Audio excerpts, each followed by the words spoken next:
Hello प्यारे बच्चों, कैसे हो सभी लोग? बढ़िया एकदम, बहुत बढ़िया। चलिए ठीक है, आज हम शुरू करने जा रहे हैं केमिकल काइनेटिक्स, क्लास 12 चैप्टर 4। अब तो खैर चैप्टर 3 बोलेंगे इसको, क्योंकि चैप्टर 1 हमारा ओमिट हो चुका है। ठीक है, केमिकल काइनेटिक्स आसान चैप्टर है, स्कोरिंग चैप्टर है, और आपको फॉर्मूला बेस्ड न्यूमेरिकल यहाँ पे मिल जाएंगे। ठीक है, एग्जाम में एज इट इज़ मिल जाएंगी बहुत सारी चीज़ें आपको। ठीक है, तो हम शुरू करते हैं। शुरू करने से पहले चैप्टर का इंट्रोडक्शन ले लेते हैं। ठीक है, हमें पढ़ना क्या है, क्या हम इसमें मतलब चीज़ों को कैसे कैसे पढ़ना है, क्या पढ़ना है, वो सारी चीज़ें अभी डिस्कस कर लेते हैं, फिर आगे शुरू करेंगे। ठीक है, चलिए शुरू करते हैं। Chemical kinetics. ठीक है बच्चों, कोई दिक्कत तो नहीं है? चलिए पहले एक एग्जांपल ले लेते हैं, फिर आगे बढ़ेंगे। ठीक है, मान लीजिए अपने पास ये है कोल। ठीक, दूसरा है अपने पास पेट्रोल। ठीक है, मैं आप अब आपने क्या कर दिया भाई, कोल है अपने पास, दूसरा अपने पास पेट्रोल है। आपने दोनों को लाइट अप कर दिया। लाइट अप मतलब आपने इनको चिंगारी दी, बाकी फायर तो ये अपने आप ही कैच कर लेंगे। ठीक है, तो मैं आपसे क्वेश्चन ये करना चाहता हूँ, क्वेश्चन ये है, दोनों में से कौन जल्दी बर्न हो जाएगा? बोलो। चलो ठीक है, बहुत बढ़िया, बच्चों का आंसर आ गया है पेट्रोल। बोल रहे हैं पेट्रोल जल्दी बर्न होगा, बिल्कुल नॉर्मल सी बात है, पेट्रोल बर्न होगा, जल्दी बर्न होगा कोल के अगर कंपैरिजन करा जाए तो। ठीक है, कोई दिक्कत नहीं है। तो यहाँ से क्या समझ में आता है, rate of burning of petrol is greater than rate of burning of coal. बात समझ में आती है, दोनों में अगर कंपैरिजन करा जाए तो किसका रेट ज़्यादा है बर्निंग का? पेट्रोल का। बहुत बढ़िया, चीज़ों को और वाइड लेके चलते हैं। कोल को आपने किस फॉर्म में ले लिया? आपने इसका पाउडर फॉर्म कर लिया। ठीक है, यहाँ पे आपके पास ये पीसीज में था। ठीक है, यहाँ पे आपने इसको पाउडर फॉर्म में कन्वर्ट कर लिया। अब पाउडर फॉर्म में आपने जब कन्वर्ट कर लिया, तो मुझे एक बात बताओ, इस बार मैं कंपैरिजन आपसे करा रहा हूँ पीसीज वाला कोल और पाउडर वाला कोल, दोनों में से कौन जल्दी बर्न होगा? बोलो बोलो बोलो। इतना टिपिकल तो नहीं है। बहुत बढ़िया, पाउडर फॉर्म में जब कोल होगा तो वो ज़्यादा जल्दी बर्न हो जाएगा। ठीक है, रीज़न भी दे दिया बालकों ने, बोल रहे हैं सरफेस एरिया यहाँ पे ज़्यादा होगा, जिसकी वजह से ये जल्दी बर्न हो जाएगा। बहुत बढ़िया, बहुत बहुत अच्छे। तो कोल, यहाँ पे पाउडर कोल, और यहाँ पे पेट्रोल। अगर मैं तीनों में डिस्कशन करूँ आपसे कि भाई कौन जल्दी बर्न हो जाए कौन जल्दी बर्न होगा, तो आप क्या बोलोगे? पेट्रोल, दूसरा कोल, और तीसरा पाउडर कोल। ठीक है, बात समझ में आती है। और देखो एक चीज़ और आती है यहाँ पे, पहली बात तो ये होगी, हमने रेट रेट देख लिया सबका कंबस्टन का, है ना, बर्निंग का। दूसरी बात, हम यहाँ पे क्या कर दिया, जो कोल था पीसीज में, हमने उसकी फिजिकल स्टेट चेंज कर दी। ठीक है, अब स्टेट चेंज करने पे भी क्या हुआ, रिएक्शन का रेट बढ़ा ना बाल को। देखो, आपने इसको सॉलिड फॉर्म में ले रखा था, लेकिन फिर पाउडर फॉर्म में ले लिया। पाउडर फॉर्म में जैसे ही आपने लिया तो इसका रेट ऑफ बर्निंग क्या हो गया? बढ़ गया। तो आप क्या कह सकते हो, रेट ऑफ रिएक्शन पढ़ेंगे। दूसरा, factors affecting the rate of reaction, और थोड़ा सा एक और काम की चीज़, mechanism of the reaction, reaction के मैकेनिज्म भी हम यहाँ पे पढ़ेंगे। ठीक है, मेनली हम दो चीज़ों को बहुत अच्छे से पढ़ने वाले हैं, रेट ऑफ रिएक्शन और factors affecting the rate of reaction. आती है बात समझ में? चलिए ठीक है, इतना ये इंट्रोडक्शन है, नोट नहीं करना है। हम पहले डेफिनेशन से शुरू करते हैं। ठीक है, चलो डेफिनेशन से लिख लेते हैं, मैं इसको रफ कर देता हूँ। चलिए मैं डेफिनेशन नोट कर देता हूँ, आप लोग लिख लीजिए, साथ के साथ लिखते रहना। ठीक है, चलिए लिख लीजिए। The branch of chemistry which deals with the, ठीक है, दिखाई पड़ रहा है ना? थोड़ा ऊपर नीचे हो सकता है भाई, लेकिन चीज़ें स्पष्ट हो जाएंगी, सब दिख जाएगा। ठीक है, the branch of chemistry which deals with the rate of reaction. अच्छा, रेट ऑफ रिएक्शन को आर ओ आर लिख रहा हूँ, आप लोग पूरा कर लीजिएगा उसको। ठीक है, factors affecting R O R, rate of reaction, and mechanism of reaction. ठीक है, डेफिनेशन नोट कर लो जल्दी से। ठीक है सभी लोग, या चलिए नोट तो आप लोग कर ही लेंगे, कोई दिक्कत नहीं है उसमें, मैं थोड़ा आगे चलता हूँ। ठीक है बच्चों, ये तो हुई डेफिनेशन। इसके बाद हम पढ़ेंगे टाइप्स ऑफ रिएक्शन, और वो भी टाइप्स ऑफ रिएक्शन हमने, अब ये नहीं कि डीकम्पोजिशन रिएक्शन बताने लगो आप और कोई बोले उधर से डिस्प्लेसमेंट रिएक्शन, ये सब नहीं पढ़ेंगे भाई। Types of reaction on the basis of time requirement, है ना, टाइम रिक्वायरमेंट, या आप बोल सकते हो रेट के ऊपर। ठीक है तो यहाँ पे टाइम रिक्वायरमेंट की हम बात करते हैं। तो देखो, time on the basis of time requirement reactions are of 3 types.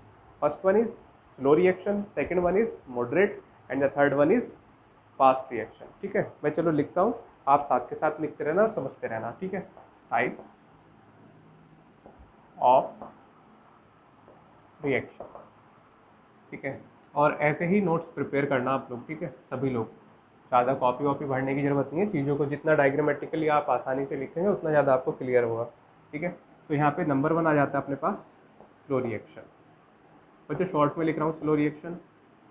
ठीक है, दूसरा आ जाएगा अपने पास मॉडरेट रिएक्शन. ठीक है, अरे एन खराब हो गया. और थर्ड हो जाएगा अपने पास फास्ट रिएक्शन. ठीक है, देखो क्या दिमाग चल रहा है मेरा, यहाँ रिएक्शन वहाँ अलग ही लिख दिया. चलो ठीक कर लेना है ना. आप लोग वैसे ही बड़ा बड़ा करके लिखेंगे, मैं तो यहाँ शॉर्ट में लिख दिया. अब स्लो रिएक्शन क्या होती है, फास्ट रिएक्शन क्या होती है, मॉडरेट क्या होती है, ये भी तो समझना है ना. तभी तो लिखने का फ़ायदा क्या है, पहले समझ में भी तो आना चाहिए. देखो स्लो रिएक्शन नाम से पता लग रहा है स्लो, जिनको बहुत ज़्यादा टाइम लगता हो. मतलब ये रिएक्शंस वो हैं जिनको बहुत ज़्यादा टाइम लगता है कंप्लीट होने में. ठीक है, reactions which take too much time for completion. ठीक है, मतलब आप ये बोल सकते हो सिंपली ईयर्स में जो कंप्लीट हो रही हैं. जैसे एग्जांपल से बात करेंगे फिलहाल, अभी नहीं. फास्ट रिएक्शन जो बहुत ही जल्दी हो रही हैं, मतलब इनको तो फ्रैक्शंस ऑफ सेकंड में हो जाती हैं ये रिएक्शन. मॉडरेट ये with respect to time vary करेंगी. ठीक है, तो मैं देखिए डेफिनेशन लिखता हूँ, एग्जांपल लिखता हूँ और एग्जांपल को डिस्कस करेंगे. ठीक, चलिए शुरू करते हैं. Slow reaction, reactions which take too much time for completion. ठीक है बच्चों, कोई दिक्कत तो नहीं. एग्जाम्पल ले लो. पहला एग्जाम्पल ले लेते हैं रस्टिंग ऑफ आयरन. और दूसरा एग्जाम्पल, ये तो बहुत ज़्यादा इंपॉर्टेंट और काम का है. आप यहाँ पे क्या लिख सकते हो, कन्वर्जन ऑफ, तो जो ग्रेफाइट से आता है ना, मैं शॉर्ट में लिख रहा हूँ, कार्बन टू डायमंड. ये फिर नीचे जाने लगा. Conversion of carbon to diamond. ठीक, अब देखिए, चलिए अब मैंने जो एग्जांपल लिखा है कन्वर्जन ऑफ कार्बन नहीं, मतलब ग्रेफाइट से डायमंड जाएगा. ठीक है, समझो इसको, conversion of carbon into diamond. बच्चों ये प्रोसेस कितने दिन में हो जाता है, एक दिन में. बहुत बढ़िया, अरे कमाल कर दिया. हाँ, एक दिन में बना रहे हैं डायमंड. अब फैक्ट्री में थोड़ी आर्टिफिशियल थोड़ी ना बनाना भाई, नेचुरल की बात कर रहा हूँ मैं. बहुत बढ़िया. ये प्रोसेस मिलियंस तो खैर नहीं, बिलियंस ऑफ ईयर्स में जाके होता है. ठीक है, तो मैं आपसे बोल दूँ कि भाई मुझे आप 5 डेज़ में, मतलब जब ये प्रोसेस हो रहा हो और 5 डेज़ में इनमें क्या चेंजेस आए होंगे, आप मुझे बता सकते हो, बोलो. बच्चों आप सिंपल सा एस्टिमेट ले लो, मान लो ये प्रोसेस 100 साल में हो रहा है. ठीक है, 100 ईयर्स मतलब हो रहा है, इस पर 100 ईयर्स लग रहे हैं. 100 ईयर्स में आपसे मैं पूछूं 5 दिन में इनमें कितना चेंज आया, दोनों में इनकी कंसंट्रेशन में कितना चेंज आया, है ना. तो क्या आप मुझे बता सकते हो, आप बोलोगे नहीं, कि हम कैसे ऑब्जर्व कर सकते हैं अगर कोई प्रोसेस 100 साल में हो रहा है और 5 दिन का ऑब्जर्वेशन कैसे दे दे, नहीं दे सकते. तो आप क्या बोल सकते हो, यहाँ पे आपको चेंज ऑब्जर्व नहीं होंगे. बहुत बढ़िया. ठीक है, यहाँ पे चेंज ऑब्जर्व नहीं होंगे. ठीक है, प्रोसेस होगा. ठीक है, लेकिन कंसंट्रेशन में चेंजेस होंगे, लेकिन हमें ऑब्जर्व नहीं होंगे. बहुत माइन्यूट तरीके से चीज़ें चेंजेस होती हैं. ठीक है, तो ये समझ में आया. चलो ठीक है, मैं इसको मिटाता हूँ, ये सिर्फ समझाने के लिए है, बाकी आप लोग नोट कर लेना. इसके बाद आता है फास्ट रिएक्शन. बच्चों मॉडरेट को भी डील करेंगे, ऐसा नहीं है कि छोड़ूंगा. फास्ट को कर लेते हैं. क्यों, क्योंकि स्लो और फास्ट को आप कंपेरिजन करके पढ़ोगे तो ज़्यादा आसानी से आप समझ पाओगे चीज़ों को. इसके लिए डेफिनेशन लिख लेते हैं. Reaction which complete in fraction of second. Fraction of second. बच्चों फ्रैक्शन ऑफ सेकेंड समझते हो ना, मान लो 1 सेकेंड कट 110 हो गया, 112 हो गया, ये सब फ्रैक्शन में आ जाता है अपना. ठीक है, फ्रैक्शन का. अब कोई एग्जांपल तो लेना पड़ेगा, बिना एग्जांपल के तो क्लियर नहीं होने वाली चीज़ें. क्लियरिटी कहाँ से आएगी. चलिए, आपने न्यूट्रलाइजेशन रिएक्शन का नाम सुना है, क्लास 10 में पढ़ा होगा, जब हम एसिड और वाटर सॉरी एसिड और बेस की रिएक्शन होती है तो वहाँ पे वाटर फॉर्म होता था और सॉल्ट बनता था, ठीक है, वही रिएक्शन हमारा न्यूट्रलाइजेशन रिएक्शन बोलते हैं उसको। तो बच्चों न्यूट्रलाइजेशन रिएक्शन जो होती है उसको, उस रिएक्शन को होने में फ्रैक्शंस ऑफ सेकेंड लगते हैं, ठीक है। तो ध्यान रखना इस चीज़ को, फ्रैक्शन ऑफ सेकेंड का मतलब हम, मतलब 1/10 सेकेंड में कोई रिएक्शन हो रही है, क्या आप देख सकते हो उसमें क्या चेंज हुआ है, क्या चेंज हुआ है, क्या आप उसमें ऑब्जर्व कर सकते हो, नहीं कर पाओगे 1/10 सेकेंड में, नहीं कर पाएंगे, इतनी परसेप्शन पावर नहीं है हमारी, नहीं कर पाएंगे भाई हम, ठीक है। तो हम क्या बोल सकते हैं, स्लो रिएक्शन हो चाहे फास्ट रिएक्शन हो, ठीक है, ये कम टाइम में हो रही है, वो सॉरी इसको बहुत ज़्यादा टाइम लग रहा है, ये कम टाइम में हो रही है, दोनों की दोनों रिएक्शन में क्या आप चेंज ऑब्जर्व कर पा रहे हो, नहीं कर पा रहे, तो क्या हम इन्हें पढ़ेंगे, नहीं पढ़ेंगे भाई, चीज़ें जो हम ऑब्जर्व कर पा रहे हैं वही तो पढ़ेंगे। तो स्लो रिएक्शन फास्ट रिएक्शन इस चैप्टर में हम नहीं पढ़ेंगे, ठीक है, बात समझ में आती है। इसका एग्जाम्पल लिख लो, फिर मैं मॉडरेट पे बात करता हूँ जो हमें पूरी पूरी की पूरी इस चैप्टर में हम पढ़ेंगे, ठीक है। और इसका हाँ न्यूट्रलाइजेशन, ठीक है बच्चों, न्यूट्रलाइजेशन रिएक्शन, ठीक, क्लियर है, कोई दिक्कत तो नहीं, चलो आगे बढ़ते हैं। मैं इसको थोड़ा पार्टीशन कर देता हूँ जिससे आप लोग कंफ्यूज ना हो। अब आती है मॉडरेट रिएक्शन।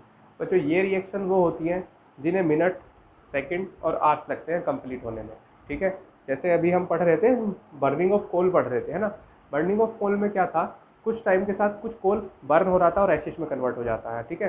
तो आपने क्या देखा, कुछ टाइम में कुछ कंसनट्रेशन, मतलब आप कंसनट्रेशन में मत जाओ अभी, चलो कुछ टाइम में आपने क्या देखा, कुछ कोल जो है वो बर्न हो गया, मतलब क्या, टाइम के साथ कुछ ना कुछ यहाँ पे चेंजेस आपको देखने को मिले हैं और आपने ऑब्जर्व भी करे हैं। तो वो रिएक्शन कैसी रिएक्शन होती है, मॉडरेट रिएक्शन। डेफिनेशन लिख लेते हैं, reactions which complete in minute, short में लिखा है सेकंड और आवर्स, ठीक है। फॉर एग्जाम्पल, क्या एग्जाम्पल है, अरे हाँ वही ले लो ना, burning of coal, burning of coal, ठीक है। जल्दी से नोट करो, ठीक है, नोट तो आप लोग कर ही लोगे, ठीक है। मैं चलो साइड एक बार हो जाता हूँ, जल्दी से नोट कर लो फिर हम आगे बढ़ेंगे। अच्छा इसमें पहले हाँ एक चीज़ क्लियर करते हैं, ये डेफिनेशन आपने, ये हमने रिएक्शंस को पार्टीशन किया है 3 पार्ट में, पढ़ समझने के लिए, चीज़ों को अच्छे से एक्सप्लेन करने के लिए अपने आप को, ठीक। बच्चों एग्जाम में इसमें से, इन पोर्शन में से आपसे क्वेश्चन नहीं आता है, ठीक है, ये एक सिर्फ एक इंट्रोडक्शन है, लेकिन अगर आपको यही चीज़ें क्लियर नहीं होंगी तो आगे आगे का चैप्टर पढ़ के क्या ही फ़ायदा होगा, ठीक है। वहाँ पे आप चीज़ों को देख ही नहीं पाएंगे, समझ ही नहीं पाएंगे, ठीक है। तो आप लोग इसको ऐसे ही लिखना है, ज़्यादा नोट्स वोट्स में ज़्यादा उल्टा सीधा नहीं करना है, सिंपल सा है, इसी को ऐसे ही आप लिख लो, ठीक है। मैं साइड हो जाता हूँ और जल्दी से कंप्लीट करो, फिर हम पढ़ेंगे जो यहाँ से इंपॉर्टेंट चीज़ें हैं, जो मेन पोर्शन है अपना, और इनके कुछ ग्राफ बताने हैं, स्लो रिएक्शन का, मॉडरेट रिएक्शन का और फास्ट रिएक्शन का, ठीक है। ग्राफ बनाऊंगा ऊपर का मिटा के, लेकिन पहले आप नोट करो जल्दी से। भी लोग नोट कर लिए, चलिए बहुत बढ़िया। देखो मैं ऊपर वाला पार्ट यहाँ से मिटाता हूँ, रब करता हूँ इसको, ठीक है। बच्चों बड़े ही ध्यान से समझना है, ठीक है। मैं आपको ग्राफ समझा रहा हूँ, इस चैप्टर में आपको 2 क्वेश्चन कंपलसरी मिलने वाले हैं एग्जाम में। एक क्वेश्चन ग्राफ पे आएगा, ठीक है, दूसरा आएगा न्यूमेरिकल्स पे, और तीसरा एक आध थ्योरी वोरी का कोई क्वेश्चन दे दिया, वरना न्यूमेरिकल्स तो 100% पक्का है इस चैप्टर से। और न्यूमेरिकल ऐसा फॉर्मुला बेस्ड, 3 फॉर्मुले याद करने हैं, 3 में से किसी एक पे क्वेश्चन आ जाएगा और बल्ले बल्ले है, ठीक है। 3 नंबर का आप न्यूमेरिकल आराम से कर सकते हो, इवन 2 नंबर में भी आ सकता है, आप कर सकते हो आराम से, ठीक है। बाकी अभी चीज़ें सीबीएसई क्लियर करेगा, ठीक है। देखिए स्लो रिएक्शन ध्यान से समझना, ये थोड़ा लाइन की मेरे साथ ये हमेशा प्रॉब्लम रहती है, तो मेरा हाथ भी ऐसे चलेगा और ये लाइन भी टेढ़ी खींचेगी, पता नहीं क्या हो रहा है।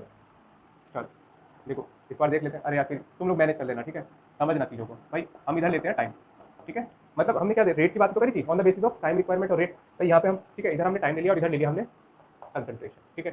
कंसंट्रेशन मतलब क्या, जो भी हमारे पास रिएक्टेंट होगा जिसको हम रिएक्ट कराने जा रहे हैं, ठीक। इसको और थोड़ा सा सही से करने की कोशिश करता हूँ, अगर हो जाए तो ये, और नहीं ऐसी नाप कटाएगा मेरे, पता नहीं कहाँ को जाती है लाइन पे, तो भाई अब ठीक है ना, अरे चल जाएगा यार इतना, ठीक। अब देखो कंसंट्रेशन और टाइम, बच्चों स्लो रिएक्शन बहुत ज़्यादा टाइम लेती है कि कम टाइम लेती है, बहुत ज़्यादा टाइम, बहुत बढ़िया, तुम लोग तो बहुत होशियार हो।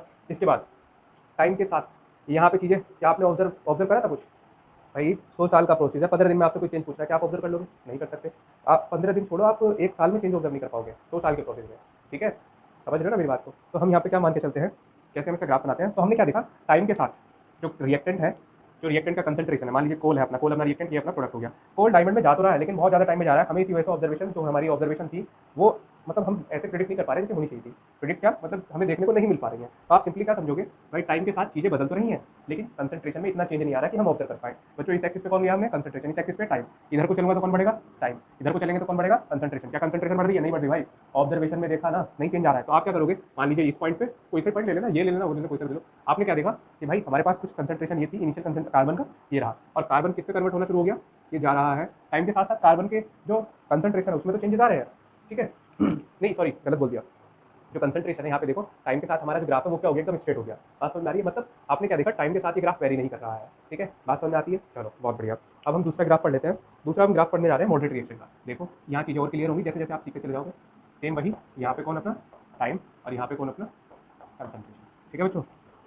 Reaction which complete in minute second और आवर्स, बर्निंग ऑफ कोल। बच्चों आपने यहाँ पे ऑब्जर्वेशन देखी थी ना, बर्निंग ऑफ कोल, कुछ टाइम के साथ कुछ कोल बर्न हुआ था कि नहीं हुआ था? हुआ था, बहुत बढ़िया। तो आप क्या बोल सकते हो टाइम के साथ जो रिएक्शन का कंसंट्रेशन है वो क्या हो रहा था, मतलब वो वेरी कर रहा था, ठीक है। वेरी कैसे कर रहा था? मान लीजिए कुछ कोल है अपने पास, है ना, कोल का एग्जांपल लिया है तो मैं कोल की बात करता हूँ, ठीक। इधर देख देता हूँ। मान लीजिए कोल जो है उसको आपने क्या कर दिया, हीट कर दिया, ठीक है। वो प्रोडक्ट में जाना शुरू हो गया। बच्चों ये जब इधर जाना शुरू होगा तो इसकी कंसंट्रेशन में क्या आएगा, कमी आएगी। कमी आएगी ना भाई। भाई कोल उधर जाना शुरू होगी, कोई भी रिएक्शन करा रहे हो आप, अगर रिएक्टेंट रिएक्ट करना शुरू कर दिया तो उसकी कंसंट्रेशन तो कम होगी ना, होगी। तो किसके साथ कम होगी? टाइम के साथ। तो देखो ग्राफ कैसे वेरी करता है, ग्राफ आता है कुछ अपना इस तरीके से, ठीक है। थोड़ा टेढ़ा मेढ़ा तो नहीं है, नहीं सही है तो सही है ग्राफ, ठीक है। हमने क्या देखा कंसंट्रेशन शुरू में बहुत ज़्यादा थी। देखो भाई यहाँ जीरो होता है, कभी तुम ये मत सोचना ऊपर से क्यों जा रहा है ग्राफ, यहाँ जीरो होता है। अब कंसंट्रेशन शुरू में जीरो थोड़ी होती है किसी चीज़ की, वो तो पूरा अमाउंट होता है। तो हमने उसको हाईएस्ट ले लिया यहाँ पे कि हाँ हमारे पास इतना अमाउंट था, कंसंट्रेशन हाई थी। लेकिन टाइम के साथ साथ ग्राफ अपना नीचे जाने लगा। तो भाई टाइम होता चला गया, कंसंट्रेशन रिएक्टेंट की जो है वो डिक्रीज कर गई। आता है समझ में? बहुत बढ़िया। चलो ये हो गया दूसरा ग्राफ। एक आता है अपने पास थर्ड वाला, ठीक है। थर्ड अपने पास फास्ट रिएक्शन का, ये रहा अपना, ठीक है। दिखा यार, दिखा रहा है, चला दिख रहा है? चलो ठीक है, ये रहा अपना। इधर आ जाएगा अपना बच्चों कंसंट्रेशन। बताओ ग्राफ कैसा बनाएंगे? बच्चों ये रिएक्शन फ्रैक्शन ऑफ सेकंड में हो गई, मतलब क्या, रिएक्टेंट प्रोडक्ट में गया और इतनी जल्दी गया कि चीज़ें हमने ऑब्जर्व करी ही नहीं है। तो हम ग्राफ को कैसा बना देंगे, कंसंट्रेशन हमारे पास शुरू में बहुत ज़्यादा थी, मतलब शुरू में तो कोई भी चीज़ ज़्यादा ही रहती है, ठीक है। रिएक्टेंट ज़्यादा था अपने पास, लेकिन जैसे ही रिएक्शन स्टार्ट हुई तो टाइम के साथ कैसे होगी कंसंट्रेशन, एकदम से नीचे डाउन हो गई। मतलब क्या, तड़ाम से प्रोडक्ट बन गया अपना, ठीक है। बोलो तीनों ग्राफ में कोई दिक्कत तो नहीं है भाई? जल्दी से बोलो। ग्राफ में बच्चों दो ही जगह प्रॉब्लम आएगी, एक तो ग्राफ में, दूसरा लॉग सॉल्व करने में। तीसरी जगह की प्रॉब्लम नहीं आएगी स्ट्रक्चर में, गारंटी दे सकता हूँ आपको, ठीक है। अब जल्दी से बताओ कोई प्रॉब्लम हो तो बताओ जल्दी से। है कोई प्रॉब्लम? नहीं है? इतना अच्छा पढ़ा रहा हूँ। चलो ठीक है, कोई दिक्कत नहीं। वैसे इनका इतना ज़्यादा टेंशन नहीं लेनी आपको, ये ग्राफ ज़्यादा फोकस करने, ये दोनों तो करने इसकी इतनी टेंशन नहीं लेनी है, ठीक है। ये वाला ग्राफ और ये वाला ग्राफ आपको दोनों अच्छे से आना चाहिए, ठीक है। ग्राफ नोट करो जल्दी से, मैं नीचे रब करता हूँ इतना। चलो रब कर जल्दी, वो नहीं नोट कर लो, रब तो मुझे करना है। और हाँ ग्राफ कहाँ बनाओगे, इन्हीं के नीचे बनाना जैसे ये लिखे थे। अभी अलग पेज पे बना रहे हो तीनों ग्राफ, नहीं भाई इसी के नीचे इसका ग्राफ, इसके नीचे इसका ग्राफ और इसके नीचे इसका ग्राफ, ठीक है। चलो आगे बढ़ते हैं, बढ़ जाए भाई आगे। अरे तुम लोग कैसे बैठे हो आसान से, कुछ खाते पीते नहीं हो गया? चलो अब क्या शुरू करें, आगे बढ़े ना, थके तो नहीं हो? चलो ठीक है। अब हम पढ़ने जा रहे हैं, पहले समझो चीज़ें समझो, फिर आगे हेडिंग तभी डालेंगे जब चीज़ें समझ में आ जाएंगी। ये आपका एक रिएक्टेंट है और इधर आपका एक प्रोडक्ट बनने जा रहा है। मतलब कोई भी एक रिएक्शन थी, रिएक्टेंट से प्रोडक्ट बनना शुरू हो गया, मतलब ये रिएक्टेंट इधर जाना शुरू हो चुका है अपना। बच्चों एक बात बताना, स्टार्टिंग में रिएक्टेंट आपके पास ज़्यादा होगा या प्रोडक्ट ज़्यादा होगा? तो कैसी बात करें, प्रोडक्ट कैसे ज़्यादा हो जाएगा? रिएक्टेंट ही तो ज़्यादा होगा तभी तो प्रोडक्ट बनाओगे रिएक्टेंट से, क्या प्रोडक्ट से रिएक्टेंट बना रहे हो तुम? अजीब एरो को देख लो यार कहाँ को जा रहा है ये। भाई रिएक्टेंट शुरू में आपके पास ज़्यादा था, मतलब रिएक्टेंट ही था आपके पास, रिएक्शन कराई तो प्रोडक्ट बन गया। तो मैं क्या कह सकता हूँ, जो रिएक्टेंट होता है, ध्यान से सुनना बहुत ध्यान से, जो रिएक्टेंट होता है वो यहाँ से क्या हो रहा है, उसमें कमी आ रही है, उसकी कंसंट्रेशन में कमी आ रही है, मतलब ये क्या हो रहा है यहाँ से डिस अपेयर। आती है बात समझ में? लेकिन प्रोडक्ट यहाँ पे बोलो, ये तो अपेयर हो रहा है ना भाई, ये कंसंट्रेशन उधर जा रही है इसकी, मतलब ये रिएक्ट कर रहा है और प्रोडक्ट बना रहा है, तो इसको हम क्या लिख सकते हैं, ये हो रहा है अपेयर। बोलो कोई समस्या? कोई समस्या? हाँ बच्चे तुम लोगों को तो नहीं है? चलो ठीक है, नहीं है बहुत बढ़िया। और कोई है भी तो डिस्कस कर लेंगे, ऐसी बात नहीं है कि नहीं करेंगे, ठीक है। डिसअपेयर हो रहा है और ये अपेयर हो रहा है, ठीक है। तो यहीं से अपना टॉपिक शुरू होता है, ये समझ में आया ना? चलो ठीक है, मैं अब यहाँ से लिखना शुरू करता हूँ और आप लोग ठीक। ग्राफ भाई मिटाएं क्या, मिटा दे ग्राफ? चलो मिटा देता हूँ, है ना, उससे थोड़ा मैं जगह पे स्पेस ज़्यादा मिल जाएगा। चलो अब हम पढ़ने वाले हैं rate of rate of appearance and disappearance. सीधा लिखा इस बार या उल्टे चल रहा है मैं? कुछ सही है पहले से। रेट ऑफ अपीयरेंस और डिसअपीयरेंस, बोलो जल्दी से भाई। अपीयरेंस कौन होता है, कौन अपेयर होता है? रिएक्टेंट के प्रोडक्ट। कुछ आवाज़ नहीं आती, खत्म से बैठे हो पता नहीं क्या है, तो कुछ बोलो। कौन अपेयर होगा बोलो? अच्छा डिसअपेयर कौन होता है? बहुत बढ़िया बच्चों, रेट ऑफ अपीयरेंस किसके लिए डिफाइन होता है? प्रोडक्ट के लिए, और रेट ऑफ डिसअपेरेंस रिएक्टेंट के लिए, ठीक है। तो स्टार बना के शुरू में लिख लेना, रेट ऑफ डिस अपीयरेंस किसके लिए डिफाइन होता है? बोलो बोलो बोलो जल्दी बोलो भाई। रिएक्टेंट, तो कमाल कर दिए। दूसरा क्या लिखोगे, रेट ऑफ अपीयरेंस, इसके लिए लिखोगे प्रोडक्ट के लिए। बहुत बहुत अच्छा, ठीक है बच्चों, कोई दिक्कत नहीं है। चलिए अब एक जनरल रिएक्शन ले लेते हैं। अच्छा इसको हटाते हैं, यही सिंबल बनाए जाएंगे तो हो गया काम। अब हम एक जनरल रिएक्शन लेता हूँ मैं, A+B और प्रोडक्ट बना दिया हमने उससे C। बच्चों हाइपोथेटिकल है, ज़्यादा टेंशन में मत आ जाना। कभी सोचो कि ये कैसी रिएक्शन लिख दी भाई, अरे ये नहीं करना है। A+B से क्या बनाया आपने, C बना दिया है, ठीक है। अभी समझते हैं। मुझे बताओ रिएक्टेंट कौन, यहाँ पे ये वाला पोर्शन रिएक्टेंट का है, बहुत बढ़िया। और ये कौन है अपने पास, प्रोडक्ट है। और अभी ऊपर क्या लिखा है, रेट ऑफ डिसअपेरेंस, किसके लिए डिफाइन होता है, रिएक्टेंट के लिए। अब ये है क्या भाई, रेट की बात कर रहे हो ना, रेट जहाँ भी रेट टर्म यूज होता है ना, चीज़ों को रिलेट कर दिया जाता है टाइम के साथ, ठीक है। मुझे एक बात बताओ, ए का कुछ कंसंट्रेशन होगा, बी का भी कुछ कंसंट्रेशन होगा, और जब ये रिएक्शन शुरू होगी तो ए का भी कुछ पार्ट उधर जाएगा, बी का भी कुछ पार्ट उधर जाएगा, मतलब ये दोनों डिसअपेयर होंगे, वो अपेयर होगा, ये डिसअपेयर होगा, कुछ टाइम के साथ होगा ना। तो अगर मैं इनकी कंसंट्रेशन को टाइम से रिलेट कर दूं तो क्या हो जाएगा, वो रेट हो जाएगा। तो और डिसअपेरेंस की बात क्या, इनमें इनकी जो कंसंट्रेशन है वो यहाँ से जा रही है किधर, प्रोडक्ट की साइड, तो यहाँ पे क्या हो जाएगा, रेट ऑफ डिसअपेरेंस। देखो लिखता हूँ, समझ में आएगा। अच्छा मुझे इसको शॉर्ट में लिख रहा हूँ, ठीक है। इसको क्या लिख लेंगे हम, ROD। अब इतना बड़ा बड़ा कहाँ तक लिखेंगे बार बार, सिंपली लिख लेते हैं ROD ऑफ ए। बच्चों रेट ऑफ डिसअपेरेंस ऑफ ए, क्या हो रहा है, यहाँ से डिसअपेयर हो रहा है, देखो समझना। बताओ इसका कुछ कंसंट्रेशन होगा, बहुत बढ़िया, ठीक है। इससे रिलेट कर देंगे हम टाइम के साथ, अभी तो रेट भाई टाइम नहीं होगा तो रेट की बात नहीं होती है, ध्यान रखना इस चीज़ को। तो बच्चों कंसंट्रेशन क्या, यहाँ पे लिखेंगे थोड़ा सा इसको अच्छा करके, चेंज इन कंसंट्रेशन है ना, आप लोग उसको बढ़ा देना करके, चेंज इन कंसंट्रेशन, ठीक है, ऑफ किसका भाई, ऑफ ए, क्योंकि ए की बात हो रही है, कोई दिक्कत। Change in concentration of A with respect to time, यहाँ पे एक सिंबल यूज करोगे आप माइनस का, क्यों यूज करें, क्यों यूज करा बच्चों, ये क्या हो रहा है यहाँ से डिसअपेयर। अभी सिर्फ इतनी बात याद रख लो, बाकी इस माइनस का जो पूरा का पूरा सिग्निफिकेंस है मैं आगे समझा दूंगा जब रेट ऑफ रिएक्शन हम डील करेंगे, ठीक है। अभी रेट ऑफ डिसअपेरेंस अपेरेंस, फिर उसके बाद रेट ऑफ रिएक्शन, वहाँ माइनस क्यों लगाया हमने, इतना डिक्रीज हो रहा है, ये तो बात समझ में आती है, नॉर्मली कोई भी बोल देता है कि डिक्रीज हुआ तो माइनस लगा दिया, लेकिन प्रॉपर सिग्निफिकेंस आपको आगे बताऊंगा, ठीक है। अभी सिर्फ इतना चीज़ों को समझो, change in concentration of A with respect to time, या आपने सिंपली बोल दिया टाइम के साथ कंसंट्रेशन में चेंज आना, उसी को हम क्या बोल देते हैं, रेट ऑफ डिसअपेरेंस ऑफ ए, ठीक है। वैसे तो रेट बोला जाएगा और सिंपली हमने डिसअपेयर कोई चीज़ हो रही है वो ए है तो इसलिए। तो बच्चों change in concentration of A divided by time, अब चेंज को कैसे लिखते हैं, डेल लिखते हैं, नहीं लिखते। और यहाँ पे कंसंट्रेशन क्या आप लिए, क्या लगाओगे आप, बिग ब्रैकेट लगा सकते हो, कोई दिक्कत तो नहीं। और बिग ब्रैकेट में किसका कंसंट्रेशन चेंज हो रहा है, ए का, विद रेस्पेक्ट टू टाइम, और साइन किस चीज़ का जाएगा, माइनस का। कोई समस्या बच्चों, ये आपका स्टार्टिंग का फर्स्ट स्टेप है। अगर आप ये लिखना सीख रहे हो ना, समझना, आप छोटा बच्चा चलना सीखता है ना, वो फिर चलना चलना शुरू कर देता है और अच्छे चलने लगता है। तो आप लोग अगर ये सीख रहे हो, आप समझ ना चैप्टर के आप स्टार्टिंग पेज में आ गए हो और अच्छे से पढ़ना इसको बढ़िया करके, ठीक। दूसरा देखो, अब बार बार इतना बड़ा थोड़ी लिखेंगे हम चीज़ों का, डायरेक्ट फॉर्मूला लिखेंगे, ठीक। रेट ऑफ अपीयरेंस ऑफ ए, एक मिनट को नोट करो इस जल्दी से।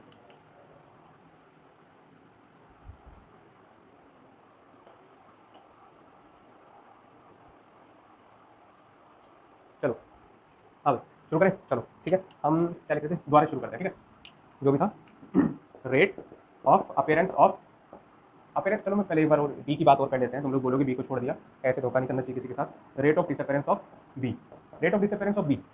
बच्चों आप ही लोग बताओ मुझे, मैं नहीं बताने वाला, बोलो क्या लिखोगे, बहुत बढ़िया, फिर डेल्टा, बहुत अच्छे, फिर बी और ब्रैकेट क्लोज, डिवाइडेड बाय, अब लोग तो सीख गए, बहुत बढ़िया, ठीक है। अब रेट ऑफ अपीयरेंस बताइए जल्दी से, रेट ऑफ अपीयरेंस ऑफ सी, भाई सी तो अपेयर होगा ना, समझ में आती है बात कुछ, चलो कुछ तो आ रही है, अच्छी बात है। Delta C divided by delta T, और साइन किसका आएगा, माइनस का, है ना। गलती मिली, आप लोग गलती मिली, बहुत बढ़िया, माइनस नहीं आएगा, प्लस आएगा। और प्लस को हम दिखाने की जरूरत नहीं है, ठीक है। चीज़ें जहाँ पे डिक्रीज होती है वहाँ पे माइनस आएगा। बच्चों इसमें कोई समस्या है तो बोलो, इसको थोड़ा सा और अच्छे लेवल पे लेके जाएंगे और हम डिफाइन करेंगे रेट ऑफ रिएक्शन। जल्दी से नोट कर लो, बहुत अच्छे से, मैं इसको रब कर देता हूँ, नोट करो जल्दी से, नोट करो। कहाँ गया हमारा डस्टर, ये चलो ये रहा।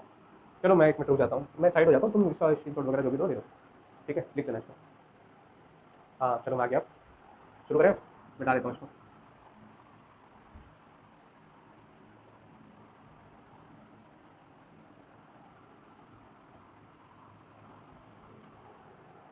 अब अपने पास आती है बहुत ही इंपॉर्टेंट डेफिनेशन हम पढ़ने जा रहे हैं, इसको बोलते हैं रेट ऑफ रिएक्शन, यार से इसको क्या बोलेंगे, ROR, ठीक है। चलिए बहुत बढ़िया, ROR रेट ऑफ रिएक्शन क्या कहता है भाई, रेट ऑफ रिएक्शन। बच्चों अभी हमने डिसअपेरेंस पढ़ा और अपीयरेंस पढ़ा, ठीक है, समझ, उसमें तो कोई दिक्कत नहीं थी, डिसअपेरेंस में और अपीयरेंस में, मतलब change in concentration with respect to time, उसको तो हमने रेट ऑफ डिसअपेरेंस और अपीयरेंस में पढ़ लिया। रेट ऑफ रिएक्शन को कैसे पढ़ेंगे, ROR को, बोलो कुछ। रेट ऑफ रिएक्शन को भाई, रेट की बात आई है तो जल्दी से बोलो, कैसा हो गया, रेट ऑफ रिएक्शन की बात आई है तो क्या ही पढ़ेंगे, बोलो बोलो बोलो बोलो। देखो कैसे डील करेंगे चीज़ें, एक एग्जांपल से ले लेते हैं, एग्जांपल बाद में लूँगा, पहले समझाता हूँ, ठीक है। मैं इसकी डेफिनेशन लिखवाता हूँ फिर समझना। रेट ऑफ, यार समझ ही लो तुम लोग, ऐसे समझ में नहीं आएगा फिर लिखने से फायदा क्या है। देखो एक रिएक्शन है 2A, बच्चों इसको एग्जांपल करके आप लिख लेना, 2A + B एरो 3C, वही रिएक्शन है, थोड़ा चेंजेस किए हैं। बच्चों अगर मैं आपसे बोलूँ रेट ऑफ डिसअपेरेंस ऑफ ए, आप लोग बहुत ही आराम से लिख दोगे minus delta divided by delta T. अगर मैं आपसे बोलूँ रेट ऑफ रिएक्शन लिखूँ, रेट ऑफ रिएक्शन, तब कैसे करोगे? फिर तो तीनों का ही लिखेंगे, है ना। भाई इसमें डिसअपेरेंस के लिए ए आ गया और बी के लिए क्या लिख सकते थे हम, मैं स्लैश करके लिख रहा हूँ, समझ जाना। ये लिख सकते थे और डी सी सी क्या होता है अपने पास, अपेयर था, अपेयर के लिए हम क्या लिख सकते थे, डिवाइडेड बाई डेल्टा। ठीक है, ये अपना डिसअपेरेंस डिसअपेरेंस वो अपेयर है, अभी लिखा पीछे लिखा। रेट ऑफ रिएक्शन को कैसे लिखते हैं बच्चों? रेट ऑफ रिएक्शन को हम लिखते हैं रेट ऑफ अपेरेंस और रेट ऑफ डिसअपेरेंस। कोई दिक्कत? बहुत बहुत कॉन्शियस होकर समझ लेना, बहुत ज़्यादा, वरना बाला गलती करते हैं। रेट ऑफ रिएक्शन क्या है अपने पास, रेट ऑफ अपेरेंस और रेट ऑफ डिसअपेरेंस। अब ये तो आपको पता है ना अपेरेंस और डिसअपेरेंस किसके लिए लिखते हैं। अब मैं ये लिखूँ इसके आगे ऑफ रिएक्टेंट और प्रोडक्ट, ये से कोई फायदा थोड़ी है भाई। रेट ऑफ अपेरेंस और रेट ऑफ डिसअपेरेंस, ठीक है। अब ये नहीं कहेगा कोई भी कि नीचे टाइम के साथ इसको लिंक करो, क्यों? यहाँ ऑलरेडी रेट आ गया है, मतलब इतने पोर्शन की बात हमने कर ली है, समझो भाई, इतने पोर्शन की बात हम ऑलरेडी कर चुके हैं। आती है बात समझ में? आर ओ ए या आर ओ डी, मान लीजिए आर ओ डी लिखा हमने, तो आर ओ डी में इतना पोर्शन हमारा आ गया, तो फिर बचा क्या? बचा बहुत काम की चीज़ बची है, इसको हम डिवाइड कर देंगे देयर, देयर कौन, जो भी अपना रिएक्शन होगा, स्टेचोमेट्रिक स्टेचोमेट्रिक कॉफिशिएंट। देखो तो रेट ऑफ रिएक्शन को कैसे डिफाइन करते हैं, आर ओ ए, इसको पूरा लिख ही देता हूँ, ऑफ रिएक्टेंट और प्रोडक्ट, ठीक है बच्चों, यही डेफिनेशन है, डेफिनेशन भी यही है, कुछ और नहीं है डेफिनेशन में, ठीक है। मैं इसी कुछ लिखूंगा और कुछ नहीं लिखूंगा, ठीक। अब देखो कैसे लिखेंगे, मान लीजिए रेट ऑफ रिएक्शन आपको लिखना है, ठीक है, हम लिखने जा रहे हैं रेट ऑफ रिएक्शन। सबसे पहले हम कैसे लिखेंगे, ए के लिए लिखेंगे, तो ए के लिए आर ओ ए लिखेंगे, आर ओ डी लिखेंगे, आर ओ डी लिखा जाएगा, क्यों? ये डिसअपेयर होता है, तो जो हमें आता है पहले हम वो लिख देते हैं, divided by time T, divided by there स्टेचोमेट्रिक coefficient. अब ये स्टेचोमेट्रिक कॉफिशिएंट क्या होता है बच्चों? जो भी अपने पास रिएक्टेंट लिखा है उसके साथ जो भी न्यूमेरिकल टर्म लिखा होता है उसी को हम क्या बोल देते हैं, कॉफिशिएंट, ठीक है। तो कॉफिशिएंट कितना है अपने पास, इसको हम कैसे लिख सकते हैं, अच्छा अच्छा लिखना है ना, बढ़िया करके, तो 1/2 लिख सकता हूँ, कोई दिक्कत तो नहीं भाई। माइनस को इसको थोड़ा सा अच्छा करके लिख देते हैं, देखो इसको ऐसे लिखा जा सकता है 1/2 माइनस का, बोलो कोई दिक्कत तो नहीं है, समझ में आती है बात? ठीक है, ऐसे ही बी को लिखेंगे माइनस 1/1, भाई इसका कॉफिशिएंट कितना, 1, जब कुछ लिखा तो 1 मान लेते हैं, ठीक है। तो अपने पास 1 क्या चल रहा है, इधर ध्यान दो, 1/1 लिखा है माइनस, ठीक है, इसको लिखने की जरूरत है नहीं है, बहुत बढ़िया, चलो समझदार तुम लोग।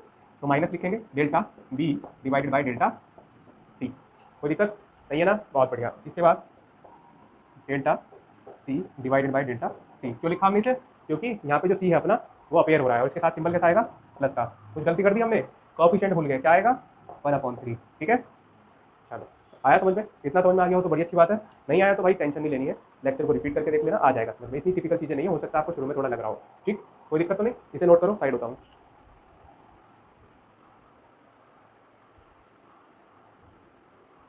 नोट कर लिया, नहीं करा, चलो। अच्छा हाँ, इसकी डेफिनेशन बच्चों ऊपर यहाँ डेफिनेशन लिख लेना, तुम लोग यहाँ डेफिनेशन लिख लेना शुरू में, क्योंकि तुम लोग नोट्स बनाओगे तो यहाँ डेफिनेशन आ जाएगी, फिर ये एग्जाम्पल के तौर पर ऐसे लिख लेना इसको, ठीक है, तो ज़्यादा बेटर रहेगा।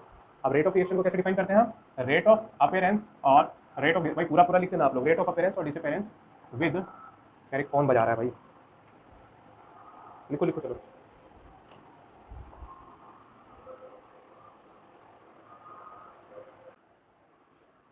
देखो भाई बच्चों, इसकी डेफिनेशन रह गई थी, वो लिख लेते हैं, कंक्लूड कर लेते हैं, ठीक है।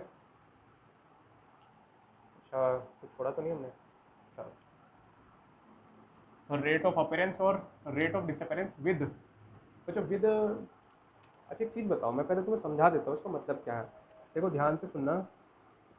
हमने आप लोग क्या पढ़ते हो, एक मोल क्वांटिटी पढ़ी जाती है ना, तो हम यहाँ पे जो जितनी भी रिएक्शन पढ़ते हैं वो जितने भी हमने रिएक्टेंट या कन्वर्जन हम देखेंगे यहाँ पे, ठीक है, रिएक्शन जो है प्रोडक्ट में गई है, रिएक्टेंट अपना प्रोडक्ट में गया है, जैसे भी गया तो हम पर मोल के लिए डिफाइन करते हैं, ठीक है। रेट को आप लोग हमेशा पर मोल के लिए डिफाइन करेंगे, ये नहीं कि सिर्फ इसी फॉर्म में आपने डिफाइन करा और आपने तो खेल खत्म ही कर दिया। तो change in concentration with respect to time तो है ही रेट, लेकिन आपको स्टेचोमेट्रिक कॉफिशिएंट से डिवाइड करना पड़ेगा, तभी आपको रेट के बारे में सही चीज़ें आप मतलब सही से बता सकते हो। बच्चों एक रिएक्शन है और एक रिएक्शन में 3 रिएक्टेंट का रेट कभी अलग नहीं हो सकता, इसीलिए आप इसको हमेशा पर मोल के लिए डिफाइन करोगे, जिससे तीनों का जो भी रेट है, अपेरेंस है, डिसअपेरेंस है, वो सबका सबका रेट क्या रहे, बराबर रहे, इसलिए पर मोल के लिए हम डिफाइन करेंगे। अच्छा डेफिनेशन लिख लो, मैं बोल देता हूँ, ठीक है, शायद ऊपर दिखाई ना दे, लिखो चलो, बोलो बोलो, चलो लिखो, रेट ऑफ अपेरेंस और rate of disappearance disappearance per unit mole, मैं लिख ही देता हूँ, विद हटा दूँ, रेट ऑफ अपेरेंस और डिसअपेरेंस पर यूनिट मोल, ये मैंने बोला है, ठीक है, पर यूनिट मोल, ठीक है, ये वही लिखा है पर यूनिट मोल। देखो रेट ऑफ डिसअपेरेंस ये रहा, यहाँ रेट ऑफ अपेरेंस है, और विद रेस्पेक्ट टू हमने किससे स्टोइचियोमेट्रिक कोएफिशिएंट से डिवाइड किया है, तो हम क्या बोल सकते हैं, पर यूनिट मोल के लिए हमने डिफाइन कर दिया, और इसी के आगे आप इसको कंक्लूड करके लिख देना, is called rate of reaction. यहाँ तक समझ में आती है? चीज़ों को नोट कैसे करोगे, समझो, ये वाली बात, ये वाली, ये सिर्फ आपको समझाने के लिए बताई गई है, इसको कॉपी में लिखने की जरूरत नहीं है, समझ में आ गया, छोड़ दो। आप सबसे पहले रेट ऑफ रिएक्शन की डेफिनेशन लिखोगे, इसको पूरा करके लिखना, ठीक है, फिर एग्जाम्पल डाल के आप ये चीज़ लिखोगे, इसके बाद रेट ऑफ रिएक्शन लिखोगे, ये फॉर्मूला है उसका, और ये फाइनली इसको लिख लेना, और ये आपका टॉपिक यहाँ से खत्म होता है, ठीक है। देखो अभी मैंने सिर्फ शुरुआत है, थोड़ा लेक्चर कम ज़्यादा टाइम का रखेंगे तो बोरिंग हो जाती हैं चीज़ें, ठीक है, कम टाइम का लेक्चर है, लेकिन आपके लिए बहुत बहुत यूज़फुल है। मैंने आपको चीज़ें बेसिक से भी बेसिक से रिलेट करके सिखाई है सारी चीज़ें। अगर किसी को ये लगता है कि हम 11th में नहीं पढ़े, या हम लोगों का केमिस्ट्री बिल्कुल जीरो है, डब्बा गुल है, भाई डब्बा गुल है ठीक है, लेकिन आप मेहनत करो, डब्बा आपका गुल नहीं रहेगा, ठीक है, डब्बा भर जाएगा, फुल ऑफ नॉलेज, ठीक है। तो टेंशन देने की फालतू बिल्कुल भी ज़रूरत नहीं है, चीज़ों को सही से समझना है, और आपको मेहनत करनी होगी। आप अब 8th क्लास के बच्चे नहीं हो, आप एक 12th स्टैंडर्ड के स्टूडेंट हो, ठीक है, आपको बोर्ड देना है, तो आपको चीज़ों को, मतलब ये नहीं कि आप आपके ढंग से चीज़ों, आपके तरीके से चीज़ों की, आपको चीज़ों का तरीके से चलना पड़ेगा, ठीक है। और बाकी कोई अगर आपको दिक्कत आती है तो आप लोग ईमेल वगैरह कर सकते हो मुझे, ठीक है। और तो कुछ नहीं है, खैर बाकी बाकी तो खैर क्या ही, अच्छा लगे तो ठीक है, नहीं लगता तो भी ठीक है। चलिए ठीक है, धन्यवाद बच्चों, नेक्स्ट वीडियो मिलते हैं, ठीक है, और नेक्स्ट वीडियो में इससे आगे करेंगे आप, ठीक है, और उसमें हम पढ़ेंगे रेट ऑफ रिएक्शन को 2 तरीके से डिफाइन करा जाता है, ठीक है। चलिए ठीक है, थैंक यू सो मच।